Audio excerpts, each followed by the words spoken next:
Hello mga kadies! Another day, another vlog! Tara, samahan nyo kami mag-swimming sa Linas Events Place and Dream Resort, located at Barangay Tagaran, Kawayan City, Isabela, sa likod ng Sports Complex. Nagkayayaan pala kaming mag-swimming mga kakadies dahil dumating ang tito at tita namin galing Ilocos Sur. Kasama din pala nila ang aming mga pinsan. Shoutout kay Sendel at syempre, happy birthday kay Fame! Sa mga oras na to mga kakidis ay nagtuhog na kami at nag-ihaw para ready na after nila mag-swimming. Ito nga pala yung mga foods na kakainin namin mamaya mga kakidis. Paniguradong busog na naman lahat ng mga tiyan namin dito.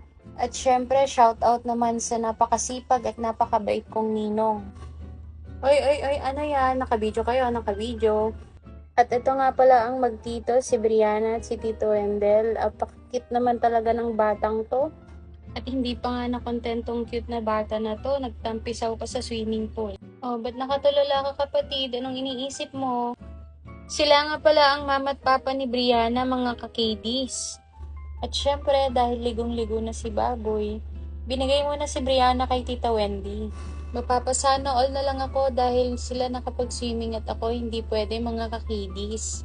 Nga pala mga kakidis, itong aking pinsan, si Kuya Jonas. Ituturo daw niya sa amin kung ano yung bagong style ng pagpa-floating. Pero teka, parang iba ata to. O, diba? May nakuha na naman kayong panibagong technique. Nga pala mga kakidis, napaka-komportable dito sa swimming pool ng Linas Resort.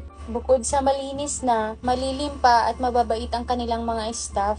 Pakitang gilas naman itong asawa ko. Nagwa-warm up na ata pang beach. Let's uwi on time. Happy birthday ulit, Fame!